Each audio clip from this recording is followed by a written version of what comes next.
morning, everyone. We are Okay, live on and Facebook good live evening. in Zoom.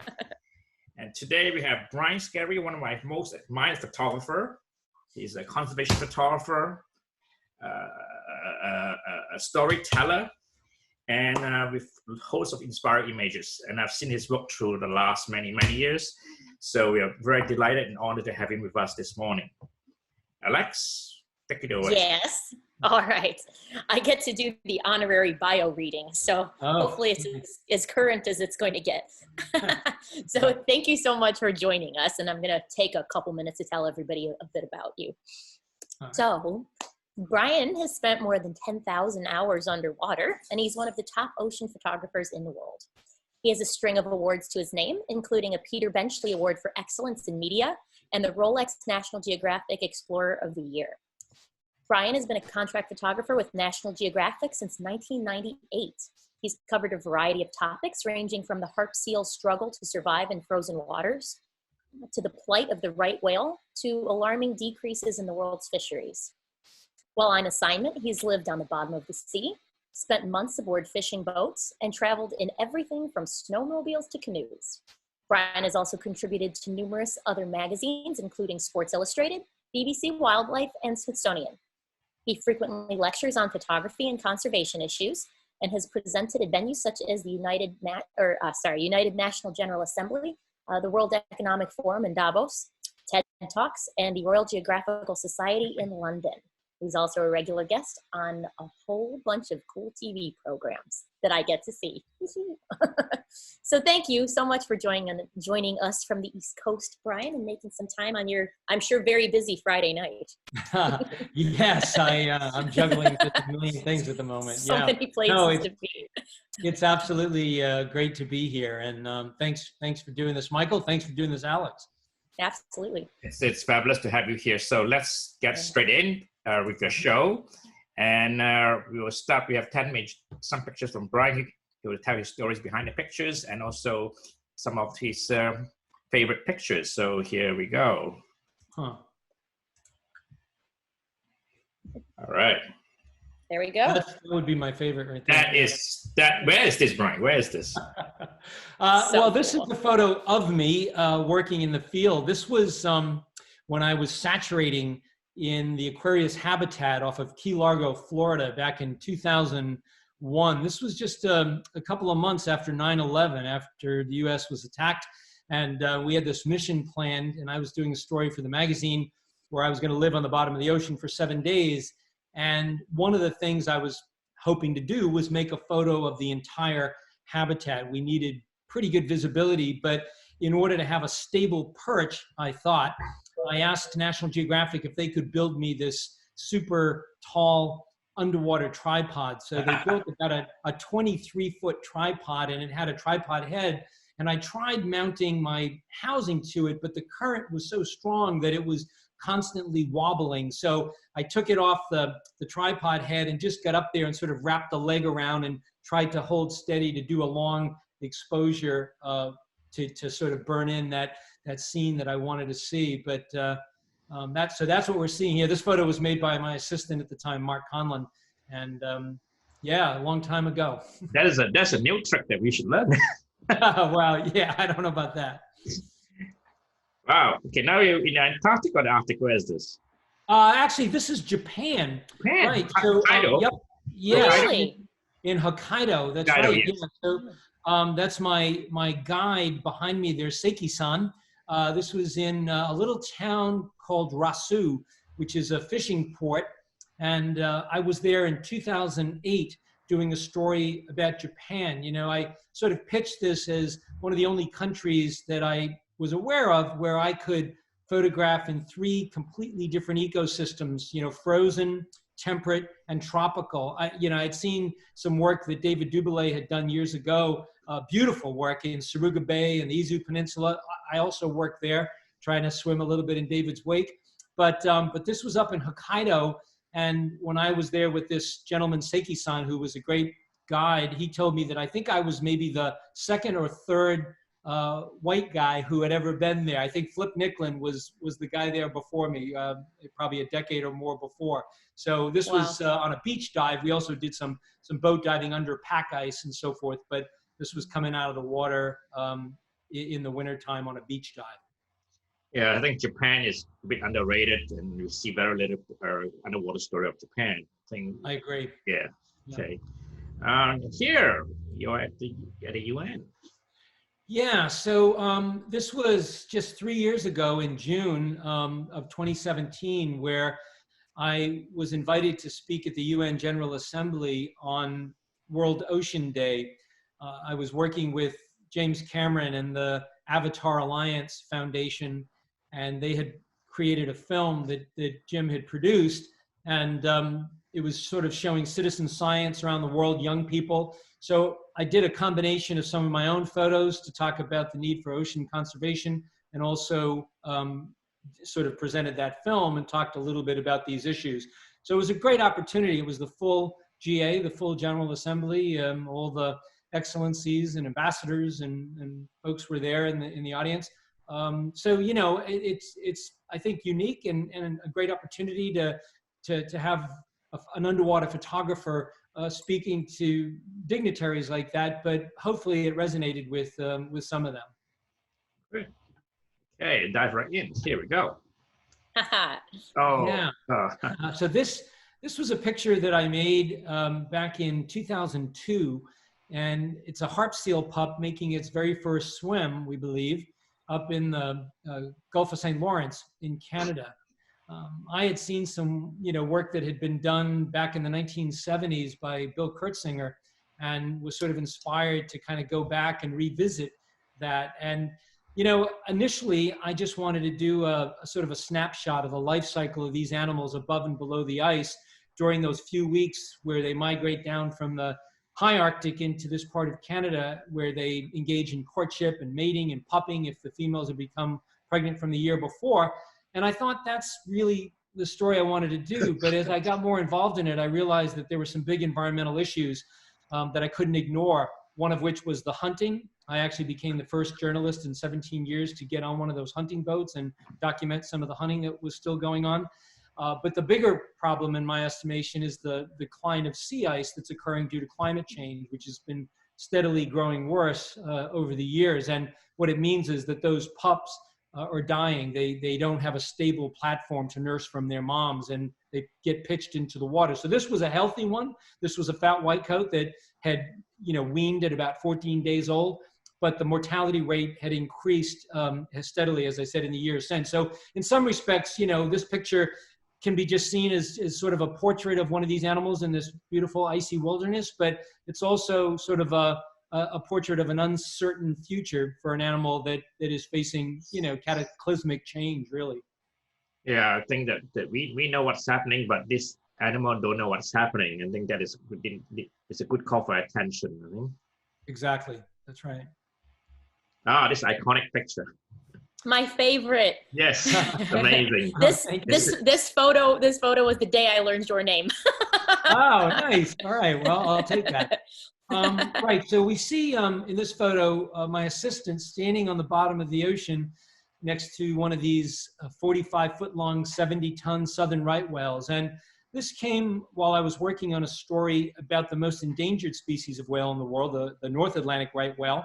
And the story is basically this, that about 1 million years ago, there was one species of right whale on the planet, but as land masses moved around and oceans became separated, the right whales got separated too. And today we have essentially two distinct populations. We have the North Atlantic right whale, and we have the southern right whale that we see here.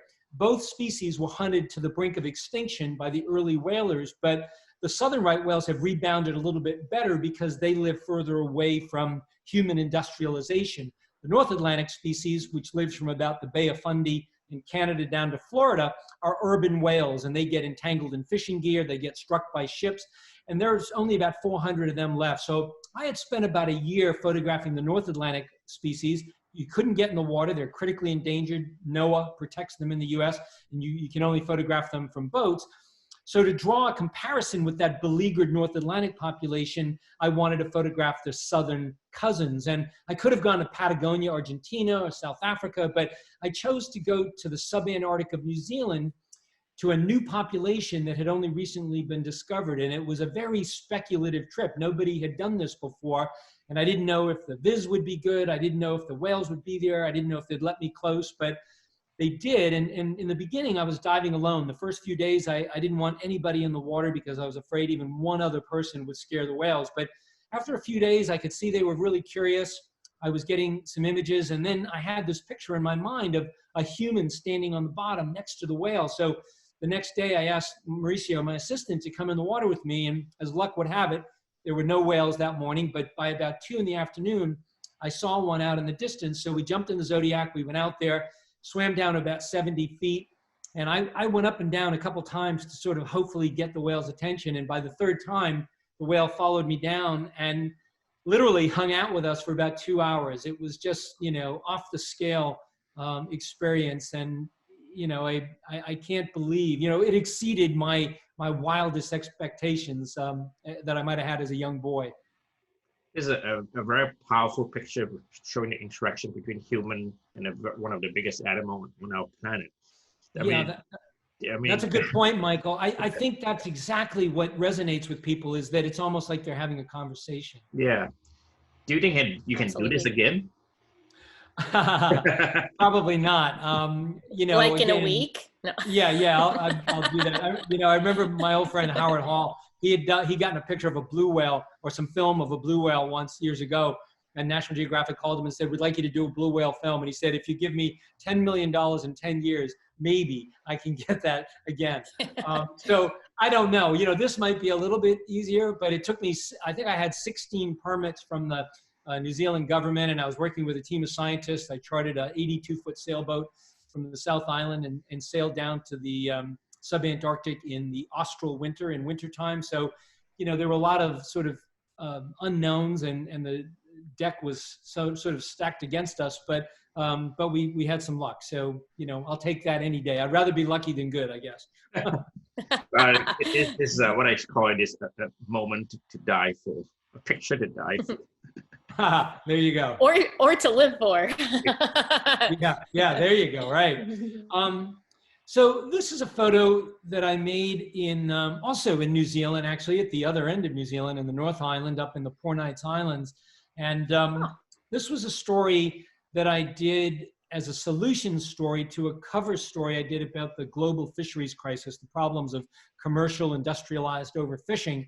And I wanted to offer a solution, and marine protected areas was the best solution that I could think of. And I went to New Zealand because they were rather progressive in terms of protecting their EEZ, their exclusive economic zone. And this photo was made after a day where I had tea with an old-time Kiwi diver, a guy named Wade Doak, who just passed away last year. Very sad. But over that cup of tea, Wade happened to tell me that he started diving in this place in the Poor Knights Islands back in the 1950s. And he said, "You know, Brian, I actually think that the marine life is better there today than it was when I started diving." And as I left him and I was preparing my equipment for the next day's dive, it sort of dawned on me that nobody's ever said that to me before. You know, everywhere I've been in my life, people say, "Geez, you should have been here a decade ago. The fish were better, the corals were better, there were more sharks." But here was a place that was better today than it was in the 1950s, simply because they made it a no-take marine reserve in the 1980s. So I woke up that next day. The boat captain didn't really want to go out. It was a stormy day, but I sort of pushed to go.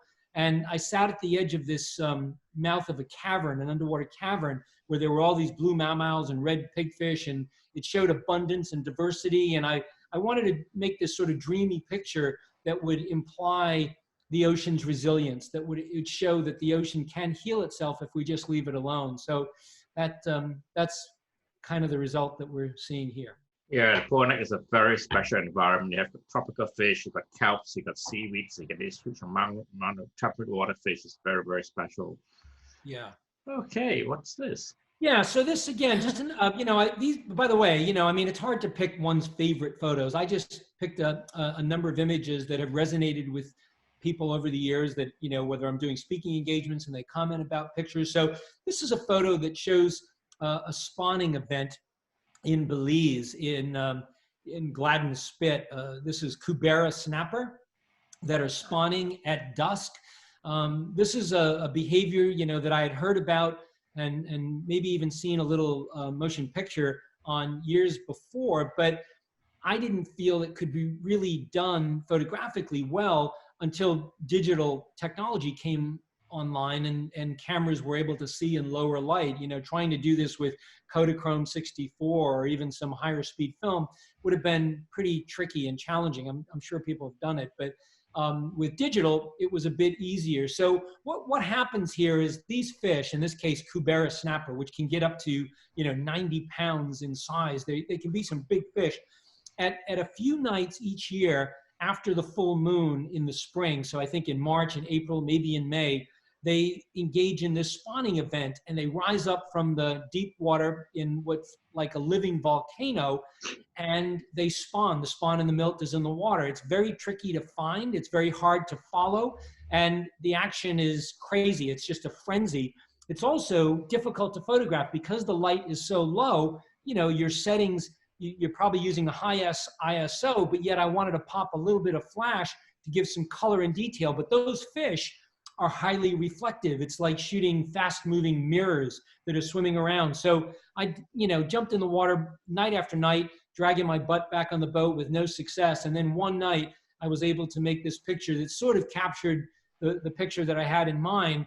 There were actually some divers that had jumped in the background here, which it added a bit of scale. But, I think it shows this very special place, and it's a combination of oceanography, biology, geology. All of these things come together at a moment in time, and then those fertilized eggs get carried into mangrove nurseries where the baby fish are born and can be protected for the first several months of their life until they're big enough and can go out and compete on the reef. So for me, it was a story that I was doing about the Mesoamerican reef, and it was about connections, about how everything in the ocean and on our planet is intricately connected. And this was an example of that.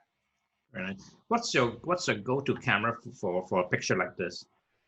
I'm a Nikon shooter, so these days I'm using primarily Nikon D850s and D5s, DSLRs.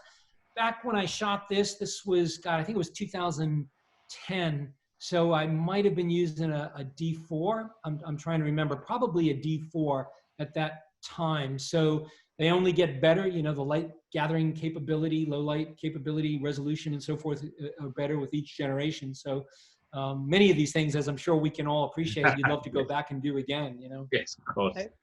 Are you tempted at all to try some of the mirrorless options?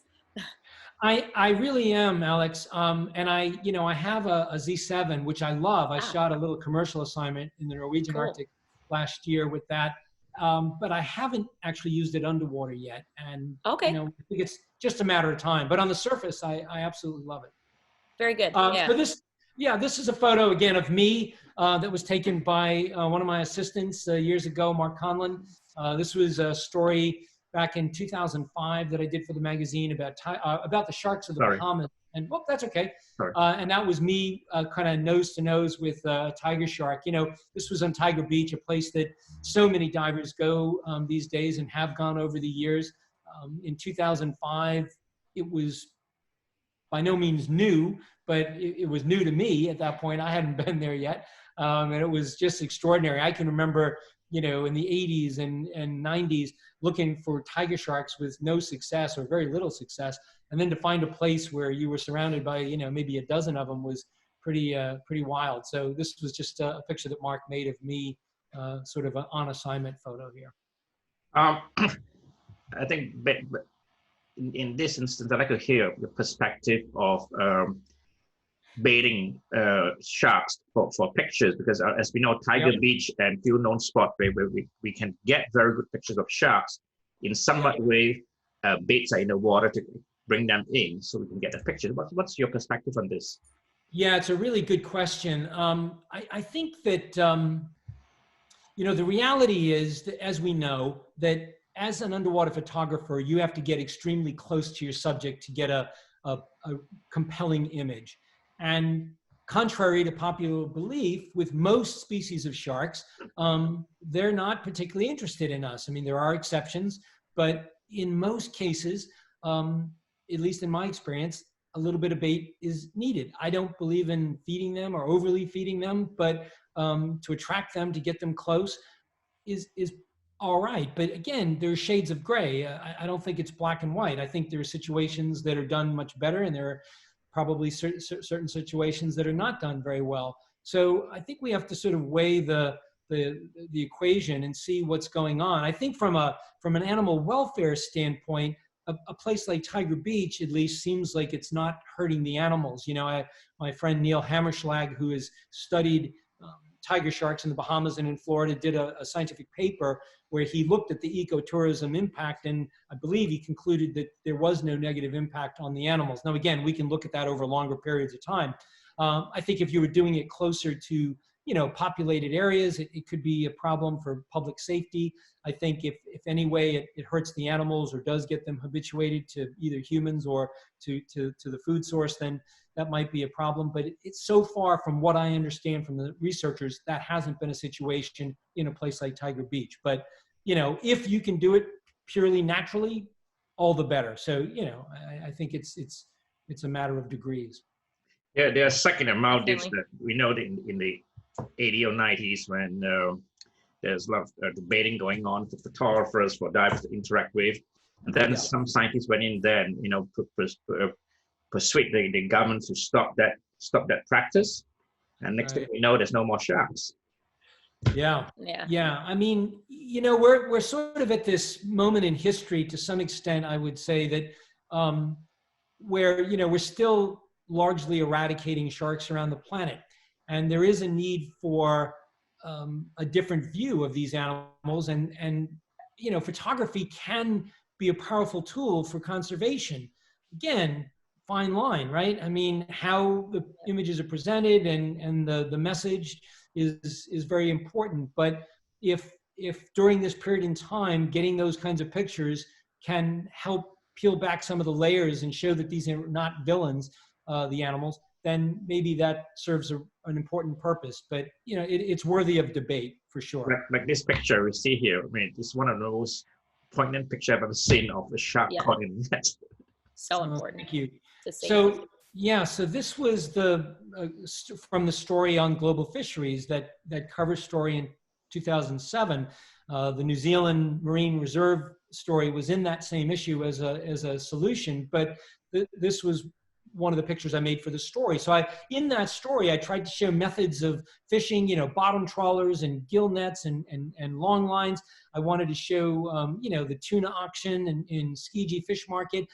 And I also spent time in the shark fishing world. And, you know, before I went out to photograph this part of the story, I sort of wrestled with the notion of how do I make a picture of a dead shark that will resonate with readers. There's still so many people that think that sharks are bad or villains, or it's okay to kill them. They're just pests. The only good shark is a dead shark, you know, the old saying. So I made a number of images that were technically fine, that could have worked for the story. But it was this one morning when I jumped in the water in the Sea of Cortez in Mexico, and I was swimming along this gill net, and I saw this thresher shark that had just recently died. Its eye was still open. And because it's a pelagic shark, it has those big pectoral fins. And as I was framing it up in my camera's viewfinder, it struck me as a crucifixion. And I thought that maybe that would give some empathy to that statistic of 100 million sharks being killed every year.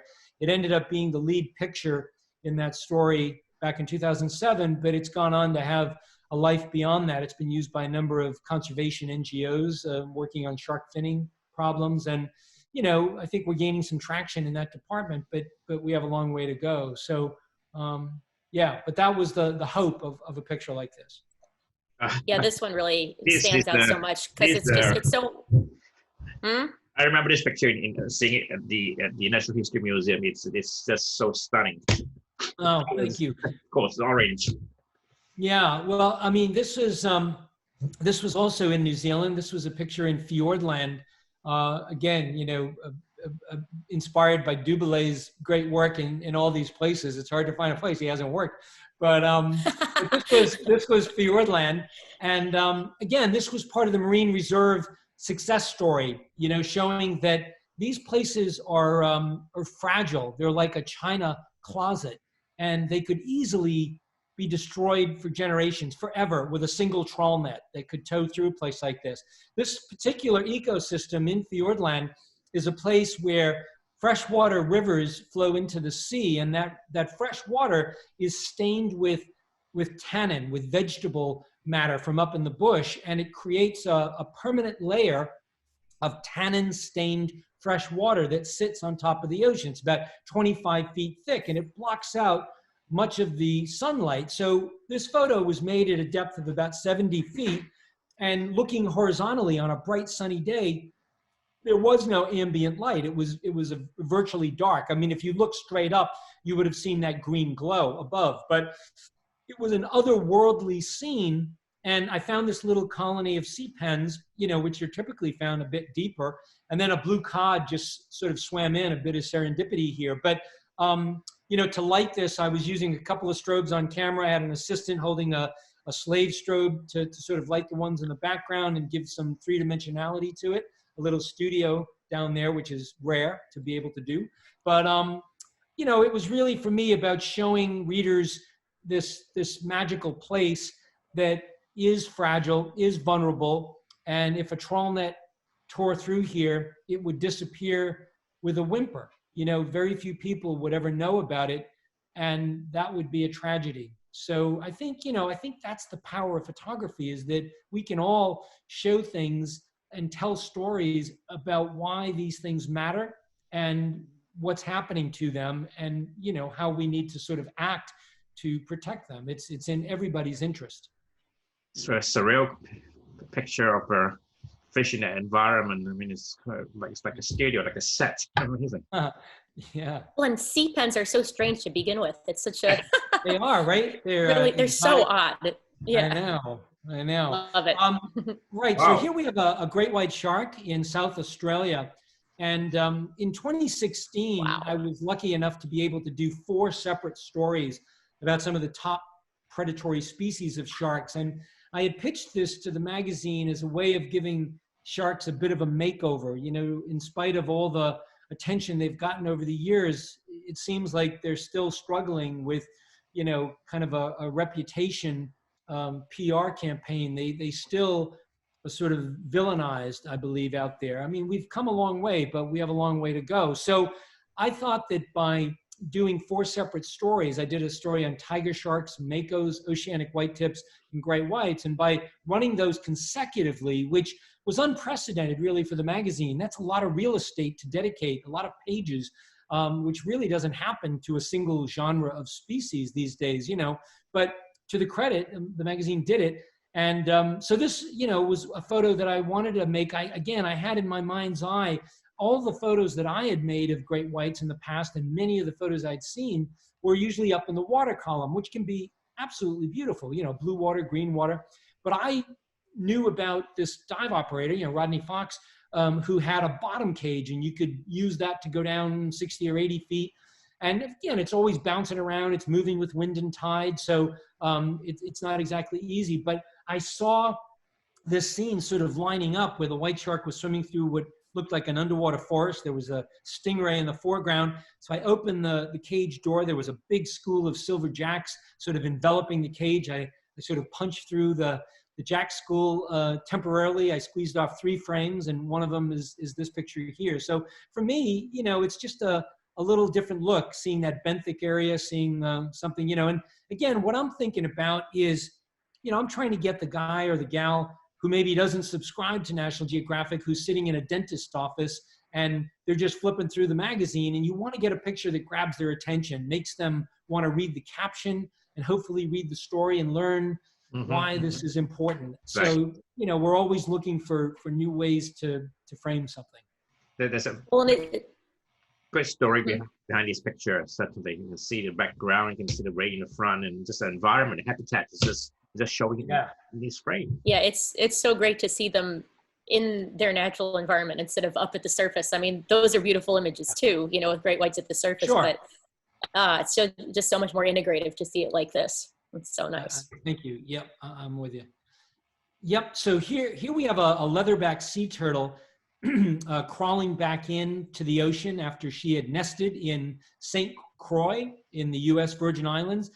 This picture was made at about 2 a.m. under moonlight, and it was part of a cover story that I did in 2017 with the title Saving Our Oceans. And I pitched that story based on 2016, which was the centennial anniversary of the National Park Service in the United States. And I wanted to look at the next century, the next centennial, as a blue centennial. That wasn't just my idea. It was other people who had talking about that too. And I just thought it would make a great story. And you know, the very first national park that was established in the United States was Yellowstone. And that park was established over 100 years ago due in part to a photographer, a guy named William Henry Jackson, who back in the day accompanied a US Geological Survey out to that greater Teton ecosystem. And he returned to Washington, D.C. with his prints. And he showed members of Congress who thought that the stories of those places were just myths. They didn't think it was real. But with that photographic evidence, Congress and President Grant at the time acted to create that first national park. And, you know, make no mistake, there were opponents to the idea of protecting anything in the United States in those days, just like there is today. But they had the vision to do it, they protected it, and today it's been called America's best idea, having that National Park Service. So I wanted to emulate William Henry Jackson and go around the country and show places underwater that I think need to be protected. But this was a place in St. Croix that actually had been protected. At the opposite end of where this photo was made, the place called Buck Island was protected by President Kennedy in 1961. And, you know, it's fared better. We see elkhorn coral there that you don't see in other parts of the Caribbean these days. So I wanted to show that conservation works, that, you know, that vision is important, and even adjacent areas like at the other end of St. Croix benefit as well. And that's what we see with this leatherback turtle. So this was at a place at the other end that was not Buck Island, the Marine Reserve, but still doing better. So I wanted to, you know, do it under moonlight. It was about a 10-second handheld exposure. I wanted to kind of look primal, but I also didn't want to use white, bright flashes that would disturb the turtle. So I'd worked with this technique when I did a leatherback story a few years earlier in Trinidad. Wow. So neat. Yeah, so this was a story I did about Dolphin Intelligence. It was a cover story in 2015 in the magazine. And, you know, I'd long been fascinated with dolphins, wanted to spend time with them, and was looking for the right narrative, the right angle, and kind of settled on the idea of cognition, you know, how smart are dolphins. And I ended up framing my photo coverage based on one of the researchers that I worked with early on the project. He was a cognitive biologist. And, you know, I suppose like many people, I asked him, how smart are dolphins? And he said, you know, Brian, I think a better question is, how do we know dolphins are smart? Because the truth is, we don't know how smart they are. They have big brains, but they're like alien brains. They live in the ocean. We don't get to see a lot of what they do, but some of the ways that we know that they're smart are because they create unique feeding strategies, they play games, you know, they socialize, all of these things. So that was how I approached my coverage. And this was a photo of spotted dolphins in the Bahamas. I was working with Dr. Denise Herzing, who has been called the Jane Goodall of the sea. She's worked with this population for over 30 years. She knows the grandmothers, the mothers, the babies. And this particular day, you know, I was just snorkeling. I was free diving with them for hours, you know, 5, 6, 7, 8 hours. And as we all know, if you just spend enough time with wildlife, inevitably these moments present themselves. And this was a moment where they were sort of playing, doing socializing, and they were doing this almost aqua ballet, kind of an Esther Williams pose here for the people who remember Esther Williams in the audience.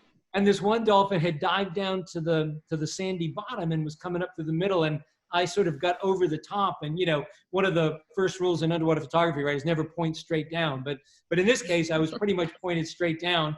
And there was enough ambient light to make a frame. But anyway, that's what we see here. Very, very special place. I think it's a place called White Bridge, isn't it? Yeah, that's right. Okay, that is a toy helicopter. Is it a toy helicopter? Yes, it looks like that. This is another picture of me in the field on assignment. This was in Fiordland, actually. So that picture of the sea pens that we saw a few moments ago was made at this time. And I was shooting aerials up there in the mountains, and we had a very small helicopter. I think this was a Huey. I'm not sure. I think it was a helicopter that I was told was used in, that's okay, was used in Vietnam during the war by the U.S. But anyway, we had some bad weather come in, the snow and clouds and everything came in. So we sat down on the top of this mountain. You can actually see some snow in the grass there. And I just got out. I actually had my dry suit undergarment on. I got a DUI undergarment there, Thinsulate, because I guess I was going to be going diving later. But anyway, we were just sitting down. The writer, Kennedy Warren from New Zealand, was with us. He's got the camo. I think that's him behind the rotor blades there in the distance. But it was a very small helicopter, but the perspective, I think, makes it look even more small in this photo. Yeah. It's a drone. Yeah, right. So this is a photo I'll use to show what most people think it's like being a National Geographic photographer. You're in a warm, tropical, sunny place. You have your own cruise ship at your disposal. But no, this was actually, this was not a magazine assignment. This was a National Geographic expedition trip that I did to the Galapagos a little over 2 years ago. I think it was in November, December of 2017. I had just moved to my new home on the coast of Maine, and my daughter was actually supposed to come with me on this trip. It was one of the incentives for me to do a trip like this because I had been traveling so much that year. I really wasn't interested in traveling again, but I said, well, I can bring my daughter with me and she'll get to see the Galapagos. My older daughter, I had done that with 7 years before. So I was all excited, and then we moved to Maine, and she just started a new school, and we didn't want to pull her out of school after like 2 days. So I ended up going alone. It was a 2.5 week trip. So it was a little lonely out there, but it was okay. I had a seal for a friend, or a sea lion here. Some of the days I came ashore, and this was a picture by Ralph Pace, who's the photo pro for Lindblad, who partners with Geographic Expeditions, and he made this frame of me with my pinniped friend here. And oh wow! Oh. Don't we miss him? Yeah, we do miss him. I do anyway. Yeah. So this, that story that I talked about, the 2017 cover story on saving America's oceans, was a story that I worked on during 2016, of course, and with the premise of creating, a blue centennial. And that idea of a blue centennial had been floated to President Obama, and he embraced the idea. So during 2016, I was in touch with the White House about ideas, along with a coalition of conservation NGOs that were providing science and suggestions about places he might want to protect using the Antiquities Act, which is something the presidents can do to protect places. Historically, it had been done to protect places on land, but we were hoping he would do it in the ocean. And I got a call in August of 2016 saying that President Obama was going to expand the boundaries of the Papahana Marine Reserve in the Northwest Hawaiian Islands out to the full 200-mile limit, and in doing so would create the world's largest marine protected area. So I flew out there the day before he was to arrive. I was with Sylvia Earle. We did some snorkeling. And then the next day, my role was going to be to photograph an interview that Sylvia was doing with the president on the beach. And we were both going to be filmed for a TV movie called Sea of Hope, done by Bob Nixon and Sarah Nixon, friends of mine. But when I was on the runway as Air Force One landed, as they were exiting the plane, I felt a hand on my shoulder, and it was Pete Souza, the president's personal photographer, who I knew. And he pulled me aside and he said, I have an invitation for you, Brian, from the president. If you'd like to join him, he's going to go snorkeling this afternoon. So I said, well, yes, I would. But I had taken apart, all of my equipment was taken apart. I took apart my housing and, dome ports and everything. It was all laying on my bunk in my barracks in my room. So I jumped in a golf cart. I raced over to the beach, where I was going to do the interview. The president had a few other stops, and I told the White House people that I was going to need to get back to my room to put my housing together. And they looked at me very quizzically. They didn't know anything about it. They said, well, we're going to have to check on this. You know, changes to game day, as they call it, when he's on the ground, are highly unusual. So 3 different times they came back to me and said, we can't do it. There's no room for you on the boat. So the president shows up. I was pretty disappointed. The president shows up. He's putting on his microphone, his lavalier. He's getting ready to do the interview. And Pete Souza very generously says, Mr. President, I'd like to introduce you to Brian Skerry, you know, the world's greatest underwater photographer. He was exaggerating, of course. But the president turns around and says, well, I know who he is, Pete. He says, I'm a great admirer of your work, Brian. And he starts talking about some of my stories and pictures. And we shake hands and we take some pictures together. And then I walked away. And somebody from the White House came over and put their hand on my shoulder and said, they made room for you on the boat. So then for the next 2.5 hours, I went snorkeling with the president. I made the first pictures of a U.S. president underwater, which we published in the magazine. And then a few weeks later, he was off to China. And then a few weeks later, I was invited to the White House. I gave him a print of himself. And then a few weeks after that, I got a handwritten note on a little White House stationery card where he said, you know, thanks for the beautiful print, wonderful reminder of a extraordinary trip, signed Barack Obama. So yeah, pretty cool. And, you know, at that moment in time, I just felt so much hope. You know, I mean, we had a president who really understood and valued the ocean. I mean, when I was in the water with him, we talked about so many things. We talked about ocean conservation. We talked about his children, my children. We talked about the need for climate stability, which ocean conservation gives us. All of these great things that happened. And, you know, I was sort of feeling good that, you know, the planet was in good hands, at least from our standpoint here in the U.S. How far the spectrum has turned here. We're at the other end. The pendulum has swung. But Brian, you have been working for the last 30 years in the oceans, and you've seen a lot of change. What would be your view, your perspective on 30 years from now of our ocean, say in 2050? What do you think will happen to our oceans, your view? You know, Michael, it's a really great question.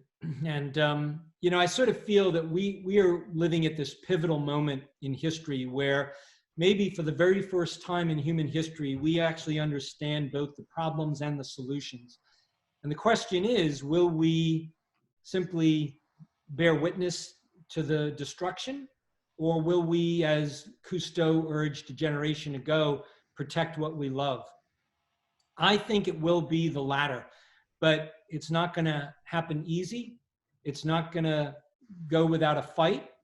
And those of us who understand places like the ocean and really understand the value of what that means to the health of our planet, for our children, for all of us, need to speak up and be vocal citizens and you know, tell everybody we know to be informed citizens, informed consumers. So I don't know. I'm cautiously optimistic. I think we're living at a very dark time right now, but I think, as it's been said, sometimes it's darkest before the dawn. So maybe it has to get to this point before enough people say enough is enough.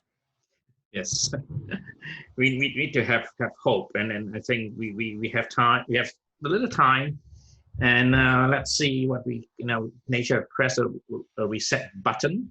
So let's see what we come out of this. Yeah. Alexis, any questions? Okay, so not yet. Mainly just people really enjoying so much about this talk. I'm going to have a glass of wine because you do that. Told me I should.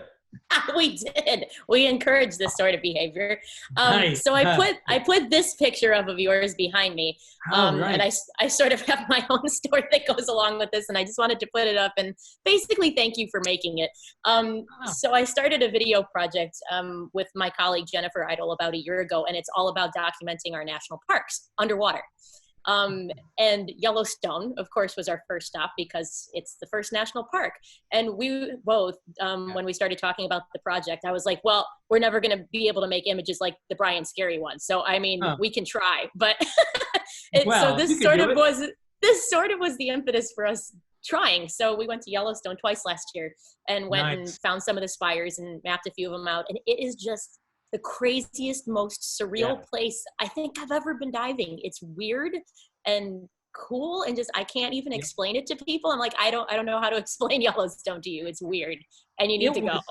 It was all of those things for me too. You know, I can tell you, Alex, that I went on that assignment direct. I think I was only home for a few days in between. I had been in South Korea doing a story for the magazine about rewilding dolphins on Jeju Island in South Korea. There had been some dolphins that had been illegally captured. They were in the Seoul zoo, I think, and they were told they had to be released. Scientists helped them acclimate to their birth pod. So I was in Jeju Island in the South Pacific, or in South Korea, for almost a month. And then I was home for a couple of days, and then I flew to Yellowstone and was up at whatever, 7,000, 8,000 feet altitude with my dry suit. But it was fantastic. I stayed at the Yellowstone Lodge. So you get up every morning. I was having my coffee and looking out at, you know, elk and bison. So gorgeous. And I was working with the National Park team, the dive team, with Brett Seymour, great photographer. And it was one of the best experiences of my life. National Geographic was doing a full issue on Yellowstone. They had about 6 photographers out there living out there for a year. I just did a surgical strike. I just went for this one picture. And it took me, I think I had 9 lights to light that up. I had, you know, backlights and forward lights and strobes and slaves. And but it's this eerily lit, it's like a dimly lit cocktail lounge, that green water. And, but it was surreal. And it's so funny because you don't see the spires until you're so close to them, and they just come up out of nowhere. You're like, holy cow, what a weird place. 13,000 years old, you know, these geologic structures. So that's great. What a great project you're doing. I'm excited to look at your work on that, because that's a really good one. And, you know, again, it's showing people a side of a place that gets visited so much, but a side that they never usually see. So that's exactly, because it's so fun. Well, because we talk about this all the time with the national parks being just such an amazing resource in the United States, and really one of the best things we've ever done. And sort of reframing this concept of exploration, that it doesn't have to be super far away. Like, you don't have to travel really far to be an explorer. Like, it's more about seeing things with new eyes than it is seeing new places. You know, and that's sort of the concept, is like you can explore anywhere. So and Yellowstone's the perfect example of that. So so thank you for making those images. It got us going. Well, thank you for your great work. That's a good story. Yep. Thanks. Brian, thank you so much for spending time with us. My pleasure. Thank you for your stories, and thank you for the inspirations. All right. Well, thanks everybody, and stay safe out there. Good luck with this time, and we will see more. Hope to see more of you in the near future. You bet. All right. Thanks, Michael. Good luck. Bye. Wait. Do we have 1 second? Hold on. One question just popped in that I noticed right now. Thanking you for your very inspirational talk. And then, do you have any advice on researching and pitching a story to a magazine? I know, right? That's a loaded question. But it's a good one. It is. Yeah,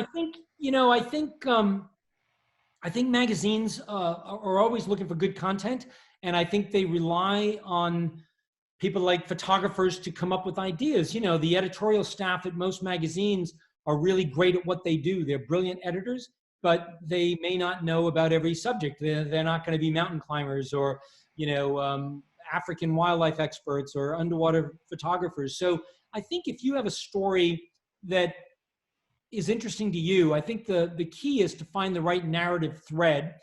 What does it mean visually, and why is it relevant? I think relevance today is probably the most important thing. You know, there was a time where magazines would, you know, big magazines would do stories just because an animal was cool or people hadn't really seen it before. But I don't think that's as easy to do these days. I think it's more about why is something relevant, you know? So some of the recent stories that I talked about, whether it's, you know, using the centennial anniversary of the National Park Service as an opportunity to look at America's oceans, and maybe we can protect that, or the value of marine reserves. You know, most scientists say we need to have 40% of the oceans protected. At the time I did that story, only about 1% was protected. Today we're at about 3%. That's maybe a relevant story, particularly in view of climate change. It doesn't have to be environmental. I mean, those are really good narrative threads these days, but I think anything that could be relevant for a variety of reasons is good. But, you know, if it's different, if you can, even if it's an old subject that has been photographed a lot, but if you can do it in a new way, or there's some new angle scientifically, anything like that, that makes it sort of fresh, I think is always helpful when pitching stories to magazines. Yeah, freshness is something we look at on our end, because we get pitched all the time. And then people coming back to us the same story over and over and over again. We just can't do it. No, you need something new, right? Okay, thank you, Brian. And all right, guys, thanks so much. Be good out there. Love your time. Thank you. Thank you. All right. Cheers. All right, have a great day have or a good night, night, wherever you are. All right, bye-bye. Bye.